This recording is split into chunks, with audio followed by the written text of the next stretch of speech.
Oh, good morning. So one of the things I really love about the United Methodist Church is the connection that even though, we are a smaller church here in Northwood, we're a part of the larger global church. And like when we collect our in-gathering kits, so we have a lot of school kits, and now we're working on health kits and other things. Now, we don't know exactly where they go. Some could stay in Iowa, some in the U.S., some North America, others may go around the world. We don't really know that, but it allows us to be a part of fulfilling the Great Commission, which he says, go into all the world, into Jerusalem, to Judea, Samaria, and to the ends of the earth. We really do that as a part of not just us, but as the connection, as the church as a whole. So it's just that idea. And so today I'm talking about the body of Christ and what that really means and how we're not just our small group here in Northwood. No, we're a part of the body of Christ in our conference, in our jurisdiction, in our region, and globally as well. So stand with me, if you will, as we open our hymn this morning, Take My Life and Let It Be. Let us stand as we sing that together.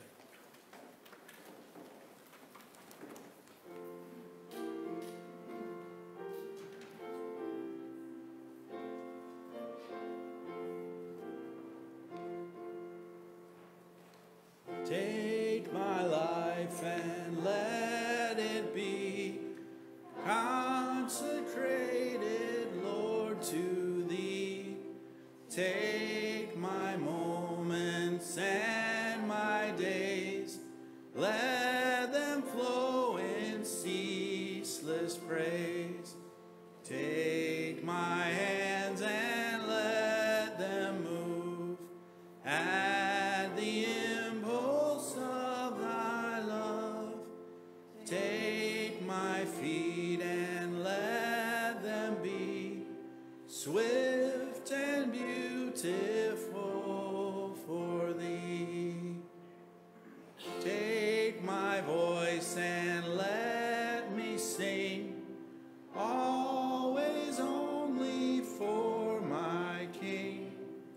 Take my lips and let them be filled with messages from Thee. Take my silver and my gold, not a mite would I withhold. Take my intellect and use every power as Thou shalt choose. Take my will and make it Thine. It shall be no longer mine. Take my heart, it is Thine own. It shall be Thy royal throne. Take my love, my Lord, I pour at Thy feet its treasure store.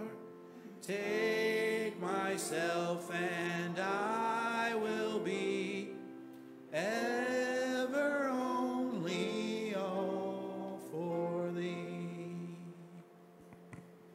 You may be seated. I want to thank Carol for playing for us today. Thank you, Carol. And for Carter for doing the tech. And Sunday, September 10th, Marianne will be here, so we'll have 9:45 choir practice. So is there any other announcements?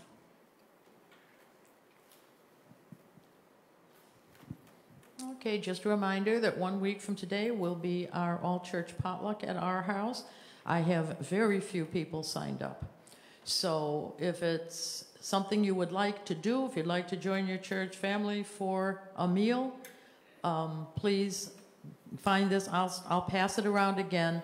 There's little pencils in the pews. I don't have a pencil that stays on this. It falls off. So anyway, it's something that we do. It's fun. It's good food. It's fellowship. So if you have not signed up and you would like to come, please do that.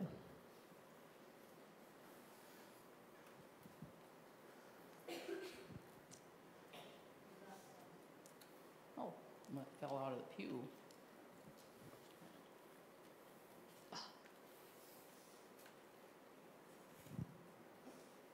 somebody else? Okay.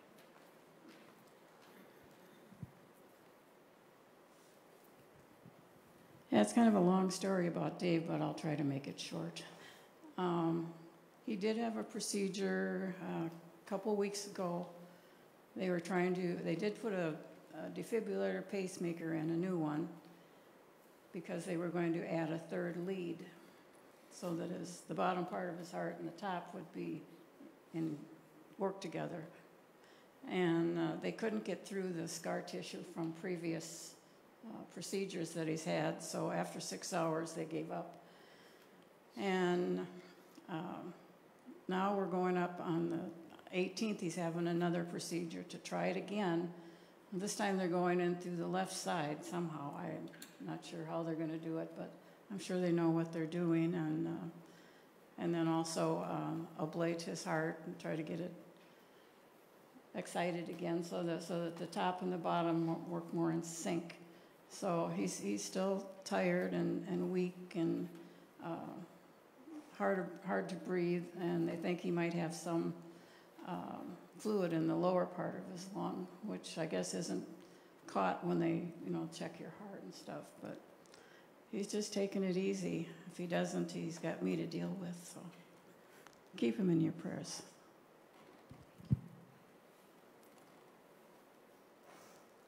Is there anyone else? I guess that's it, Pastor Rob. Okay. So Sandy, you mentioned the potluck, and then on Wednesday, the September 13th at 5:30 at Asbury, they're hosting a missionary from Nepal. Her name's Catherine Parker, and she's back on leave, and so she's just going to talk about the ministry there in Nepal, and this is open for anyone. So if you want to join us there at 5:30, and then we're having a potluck, so just bring something to share as well. And then this Wednesday is a program called Awana that's starting, and Awana is a great program. I was actually a part of that when I was a little kid, like in kindergarten, all the way up through 6th grade, and it stands for Approved Workers Are Not Ashamed, and it comes from 2 Timothy 2:15. And so it's a ecumenical Bible-based program, and that's going to be at Emmanuel Lutheran in Grafton, and that starts at 5:30, and it's from 3 years old all the way through 6th grade. And so if you want to know more about that, just come talk to me, and I'd be happy to. And there's also some brochures about that on the back table as well. Oh, and then Carter and I are going to meet up with some of our friends from our mission trip that we went on. They're meeting at Lost Island Water Park in Waterloo. So after this, I got to kind of split. But if you need to ask me something, come tell me right away, and then we're going to go head down there and just have fun with our buddies from the trip that we met. All right, so normally this hymn we usually do on Communion Sunday, but it goes along with the theme of what I'm talking about today, as there's one Lord, one Spirit, many different gifts. So even though things are different, we're united together as one Lord of all. So let's stand as we sing One Bread, One Body.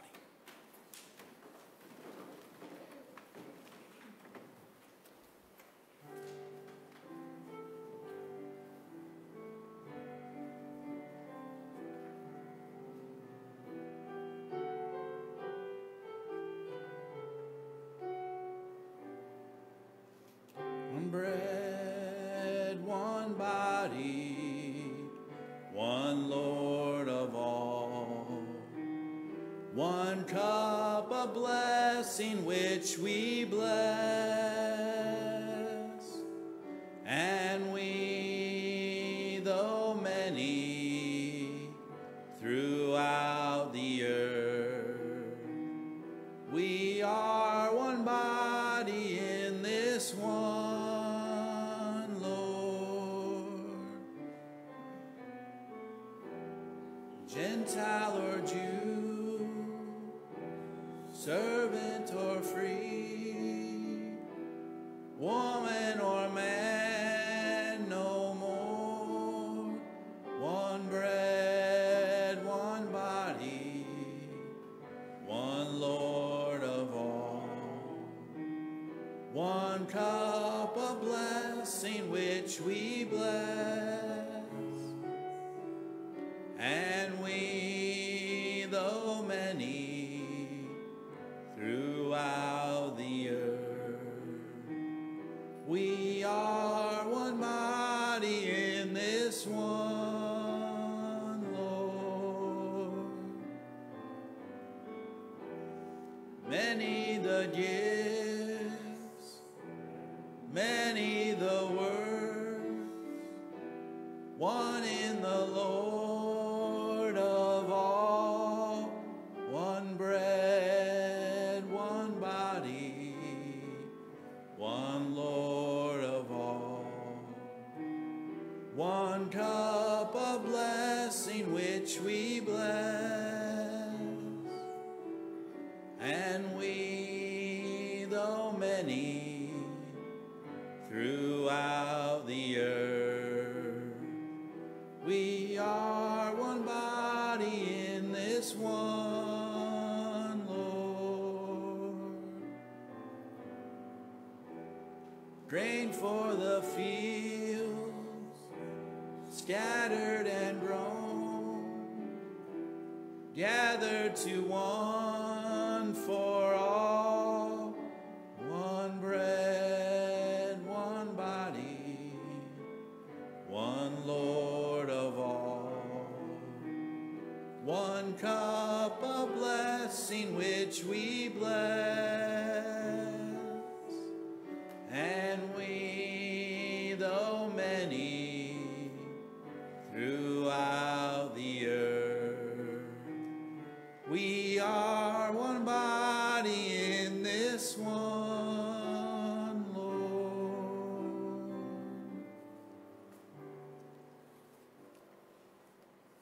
Our help is in God. Hope is in love. So come, let us bring our full selves to worship.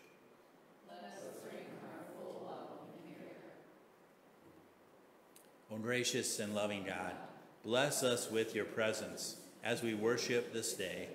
Bless us with your love as we grow in love and mature in faith. Bless us with your guidance as we give ourselves to you, to your church, and to your work in the world. Amen. And now the Lord be with you. Let's take a moment to greet one another this morning.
So join me now, if you will, in our offertory response and prayer.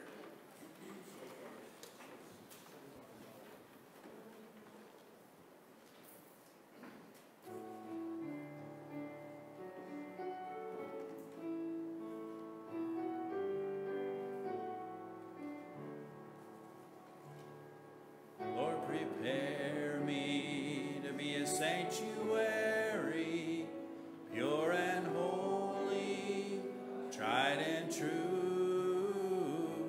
With thanksgiving, I'll be a living sanctuary for you. O ever-giving God, help us give as fully to you and to your world as you have given to us. Transform our gifts with your love, that they may become vessels of your love for others. Amen. You may be seated.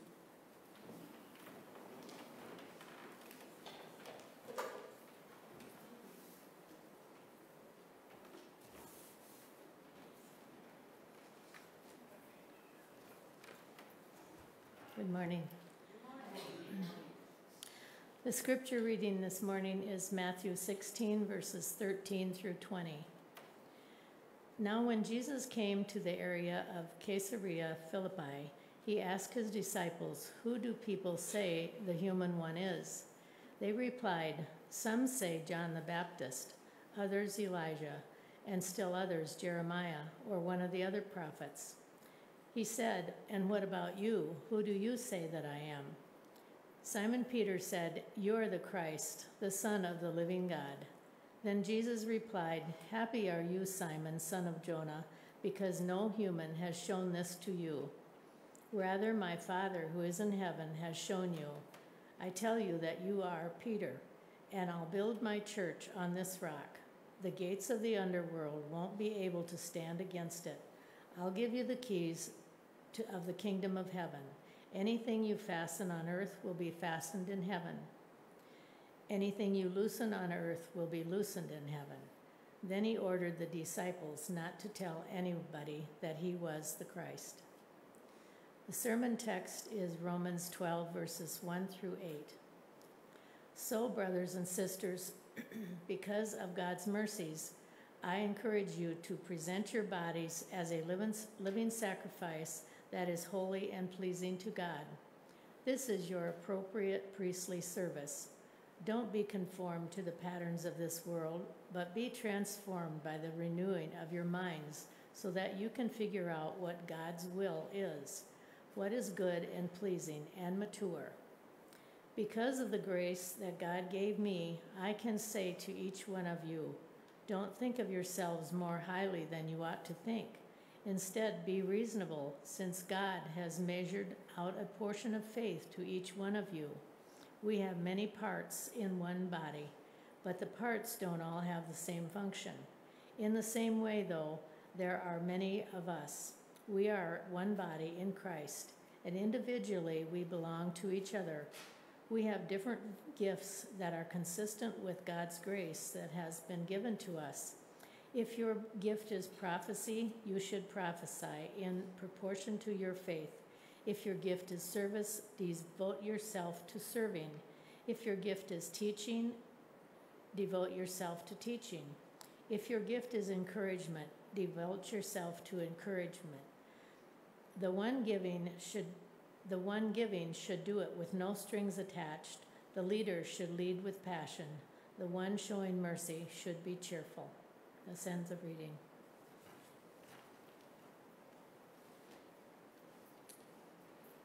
All right, thank you, Betty. So we all are familiar with the saying, comparing apples to oranges. And so I found this slide, and it kind of fits with that. And it goes along with our sermon text and what we're talking about today.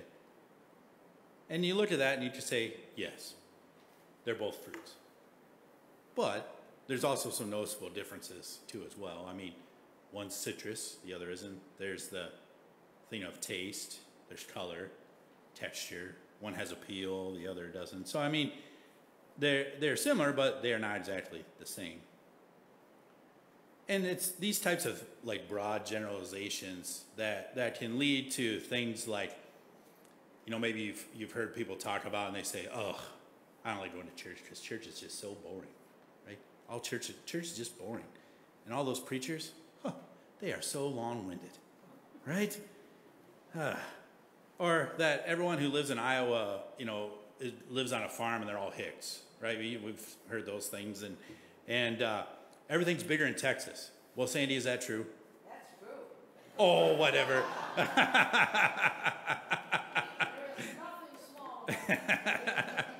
Okay, so maybe that generalization is accurate, but for the most part, other things are.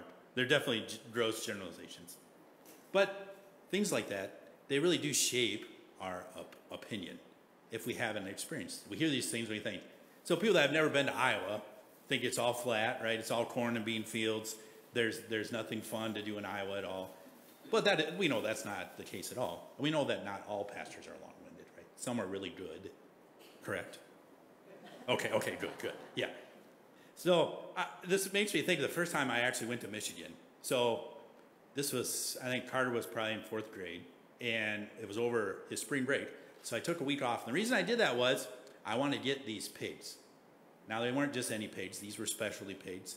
They were Kune pigs that I had found. And the lady in a farm in Virginia raised these. And so I wanted to order them. And she's like, well, I tell you what, if you can get over to Hart, Michigan, because my son is doing a delivery of 2 other pigs to there, then I won't charge you the extra freight charge on that. You just meet them over there and just pay what it normally be. I'm like, oh, great. That'd be fun. I've never been to Michigan. I thought, hey, a guy's trip, it'd be something fun. So I had this idea of Michigan that, well, it's like Detroit or Ann Arbor or East Lansing, where it's like big cities and then like sprawling suburbs, and that's really what Michigan is. Well, boy, was I wrong. Because when we pulled in and we went up the Lake Michigan side, I couldn't believe how wooded it was. I mean, densely wooded, like 2-lane roads and no cell service. So I'm like, oh my gosh, I did not expect this at all. So we were lucky to find where we were going to meet this guy to get our pigs, because my cell service was sketchy, and it wasn't even a town, he said to me. It was like this weird community of something. So it'd be like trying to find Bolin if you didn't know where Bolin was and no cell service. Is really where we're at in Michigan, and there's no gas station to stop and say, where's this place at? But we end up finding, we get the pigs and we drive them back. But what needed to take place to change my mind was to go and actually experience Michigan and realize, oh yeah, it's not all big cities and college towns and suburbs. There's a lot of wooded, a lot of beautiful, beautiful areas, but man, it's got the sticks there too as well. See, people kind of have this idea and understanding of what church is too, based on perception. Or they had that one neighbor, that one neighbor who went to church regularly, but was not a good neighbor. That neighbor that that did not live like a Christian, that set that kind of a bad example. Or you got that one coworker, and that one coworker would talk about Jesus all the time. But boy, at work, they sure didn't act like they believed in Jesus. And boy, the stuff they would talk about and do, you're like, I don't know, I don't want anything to do. If that's what church is like, this person, I don't want anything to do with that. And so that one experience, maybe they base that, all churches are like that, all Christians are like that. It's like comparing an apple to an orange. So if we're going to change this perception and allow God to do that, we have to allow God to use grace through us to change people's minds, to change this perception. So Paul, right away in verse 1 of our sermon text in Romans says, all right, here's the first thing you got to do. You need to present your bodies as a living sacrifice. Present your bodies as a living sacrifice, holy and pleasing to God. Now, does that sound familiar? Maybe we heard that somewhere before. Maybe like once a month if you're a regular attender. It's part of our communion liturgy, actually. And when it gets to the part of the bread and the cup, it says that we are to present ourselves as a living sacrifice, wholly acceptable to God. And when we partake of the bread and of the cup, that becomes the body and blood of Christ, we partake that through grace, then we can become the body and blood of Christ to the world. Maybe kind of glanced over that or just kind of heard that, but it didn't really sink in before. But that's really what the idea is. We are to present ourselves to God as a holy and living sacrifice. Well, how in the world do we do that? Well, one, it's through grace, through that imitation of grace. And two, it's through our service to God. We offer up our lives and our service to God. Then God takes that and he allows that to be the light and love that people see of Jesus. The light and love they see through us of Jesus may be the only Jesus they ever know or experience. And then the second verse says, do not be conformed to the patterns of this world, but be transformed by the renewing of your minds so that you can figure out what God's will is. Another example of grace. Why we need to use God's grace. See, as Christians, we're to shape and pattern our lives, not like the world, but according to what God has for us, according to God's purpose. Those structures of grace should be what the patterns that form us and not what is shaping the world. Or here's another way you could interpret this verse. Don't let yourselves be shaped by what everyone else does, but rather let yourselves be transformed by a whole new way of thinking so you can discern and conform to God's will. So I don't know about any of you here, but do you feel pressured to shape or conform to the ways of the world? Are you feeling that? Are you feeling like people are telling you what you should be thinking? Certain things you should be doing? You should act a certain way. Do you feel that pressure? I sure do. I feel that all the time. Whether it's like outside sources, maybe within the church, other places, I feel that pressure to act, live a certain way. Oh man, you can't do that anymore. Oh, you can't say that anymore. You can't do that. Boy, I'd be careful if you're gonna do that now. See, there's pressures all around. But there should be a noticeable difference between the church and the world. There should be a noticeable difference between Christians and those who reject or deny God. They shouldn't look exactly the same. That's what this is saying. Don't be conformed to the patterns of this world, but use the means of grace. Show there's a different way. Show there's a better way. Show there's a way to live in that. So if we let grace then be at work in us and in our church, we can demonstrate that. And so the way we put that means of grace to work is by using those spiritual gifts that have been given to each and every one of us by the Holy Spirit. So not all of us have the same gifts, but we have the same Spirit inside of us, the Holy Spirit. And in that, the Holy Spirit gives to us different gifts according to our talents, our abilities, and things that we really do enjoy doing. And so it makes me think of this. So if you go to the next slide, Carter. Now, if you have farm cats at your place, you've probably seen this scene before. You throw the food out there and you're like, something isn't quite right here. So this reminds me of Sesame Street. Watching Sesame Street when I was growing up as a kid. And so they'd show something like this, and then there'd be this song.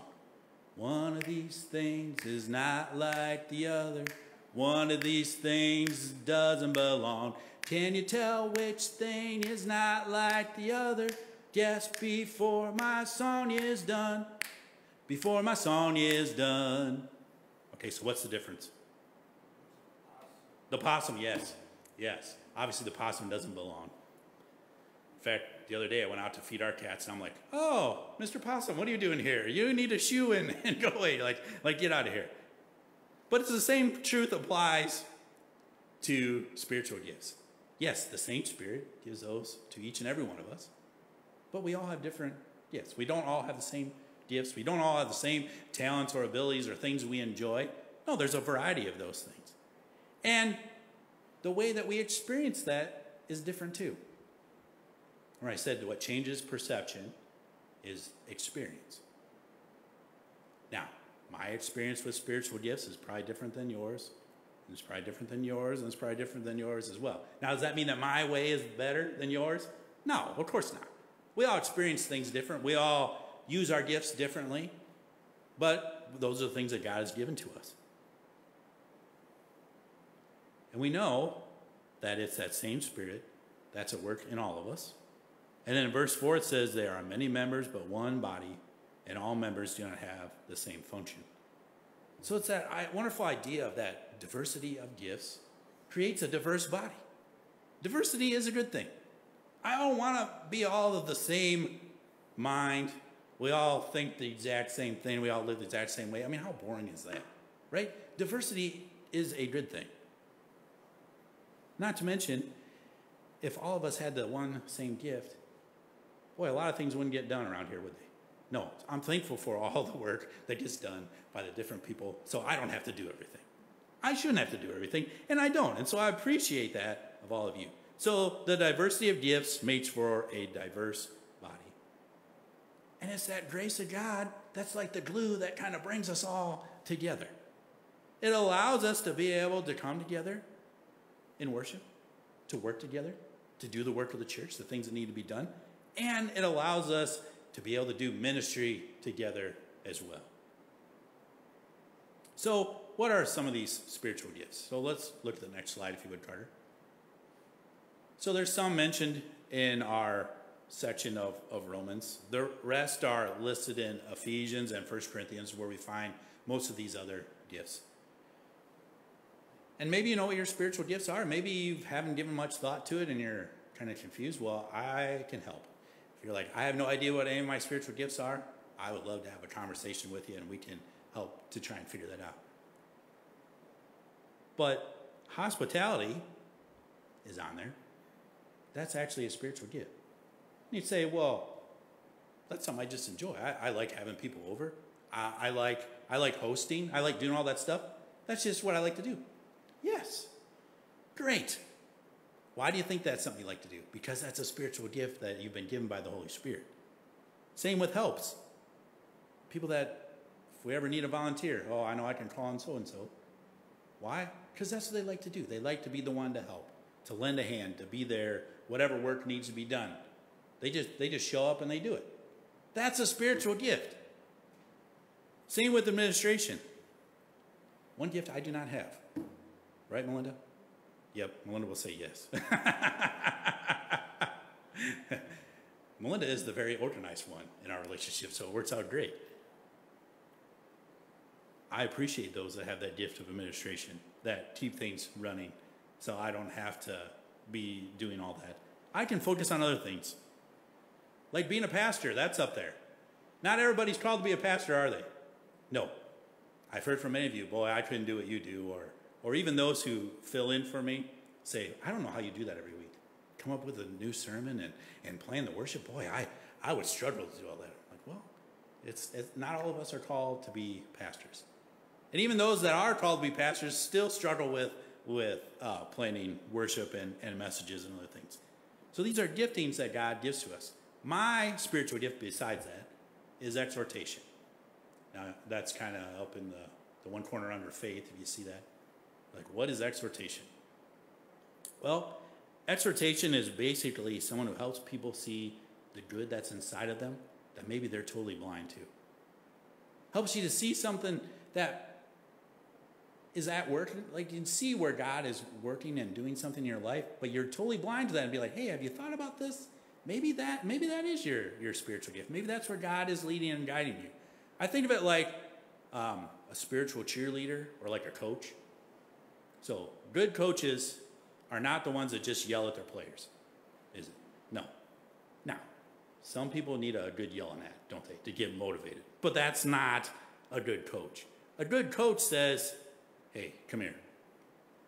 Hey, don't worry about it. I know you missed that shot.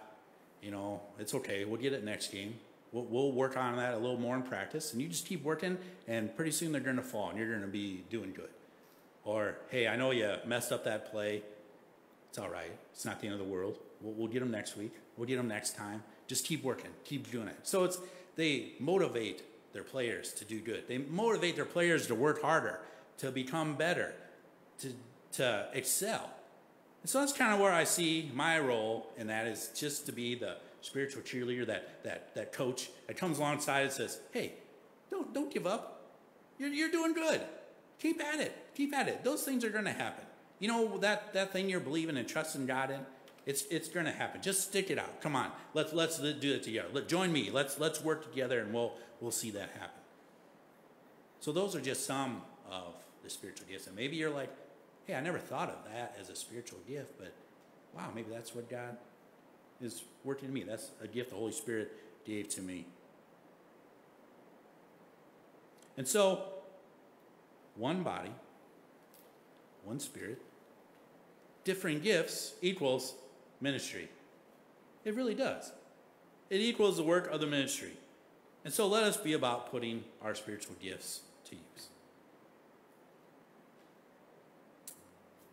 A few months ago, when we were having our disaffiliation discussions, one of the things that came up in that, we were trying to decide if discerning whether to stay at UMC or not, was this church really is kind of a place for those that don't belong somewhere else. It's really like a place for misfits. Now, many of you grew up UMC, but a lot of us here, myself and Melinda included, did not. And so we found this place, it's like, well, I'm not really Catholic, definitely not Lutheran. You're in a small town. Well, what church you go to? Well, there's a Methodist church there. Hey, let's join the Methodist church. So it really adds to our diversity as a body and as a group of people in the fact that we have different backgrounds, we have different experiences, different talents, abilities, understanding. All of that works together. And what brings all of us together is Jesus. That's really what it is. It's Jesus that brings us all together, and then we're able to use that variety of gifts to really do ministry, to work together. And that makes a great statement. And the only way we can do that is if we offer up ourselves, as I said earlier, as that living sacrifice, to put our things aside and devote ourselves to God in our worship and our acts of service that we do. When we do that, we work towards the common good of others. We allow God to use us. And then we stand as that beacon of hope in this community to show that, you know what, there is another way. There's another way than the way you're living. There's another way than what you've experienced. If all you think of church is that one person, man, here's something else. Try this. Because where churches fight, split, you know, they badmouth one another in town and in the letters to the editor and things like that, does that make people want to go to that church? No, not at all. It does not send that message of hope. But it's because of our differences, we actually challenge each other. I like being challenged.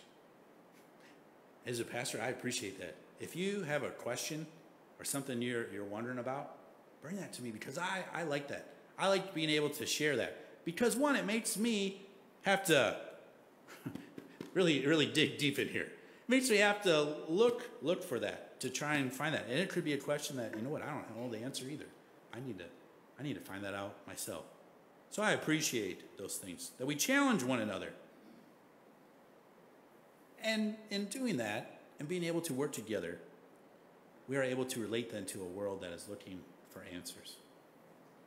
So let's be the difference. Let's not be like the rest. Let's be the difference. Amen? Well, let's pray.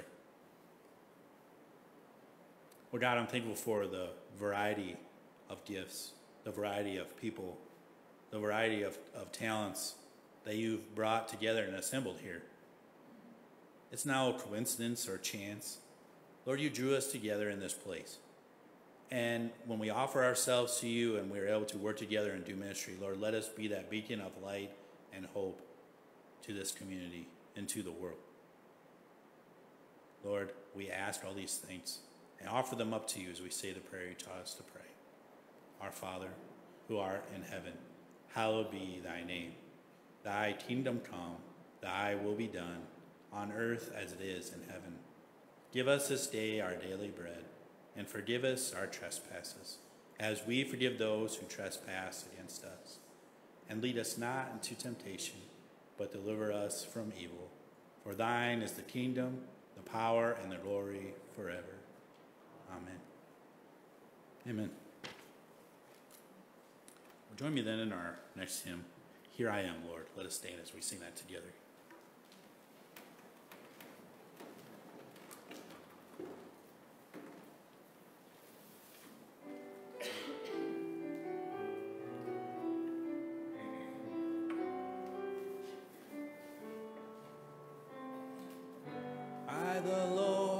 Sea and sky, I have heard my people cry, all who dwell in dark and sin, my hand will save.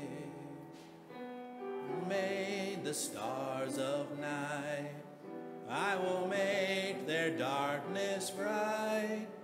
Who will bear my light to them? Whom shall I send? Here I am, Lord. Is it I, Lord? I have heard you calling in the night. I will go, Lord, if you lead me. I will hold your people in my heart. I, the Lord of snow and rain, I have borne my people's pain. I have wept for love of them, they turn away. I will break their hearts of stone, give them hearts for love alone. I will speak my word to them. Whom shall I send? Here I am, Lord. Is it I, Lord? I have heard you calling in the night. I will go, Lord, if you lead me. I will hold your people in my heart. I, the Lord of wind and flame, I will tend the poor and lame.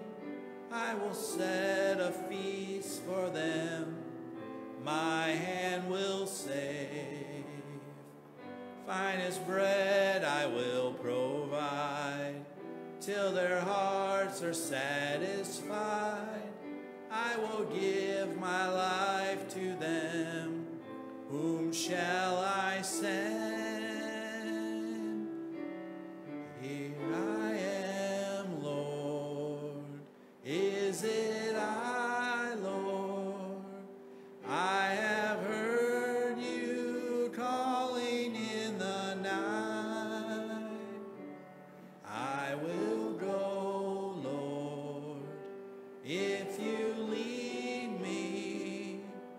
I will hold your people in my heart. So, my friends, we are the body of Christ, built on the foundation of God's grace. So go now to love and serve in your unique and individual ways. As people connected in call and in love, give yourselves fully to God and God's world.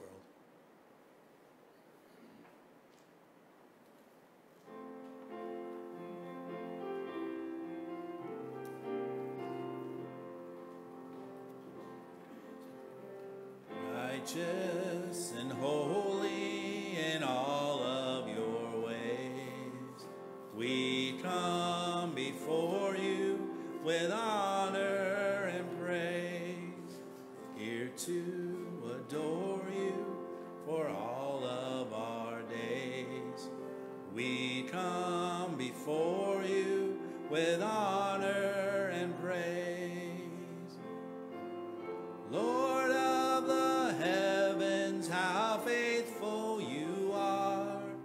shine down upon us, O bright morning star.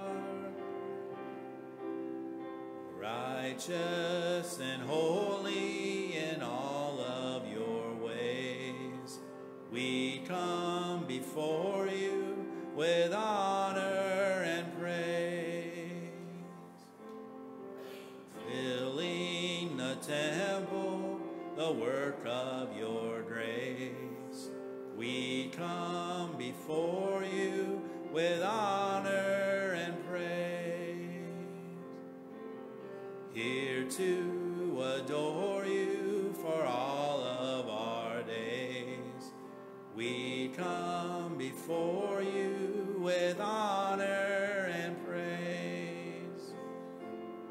Lord of the heavens, how faithful you are. Rise in our spirits, O bright morning star. Righteous and holy in all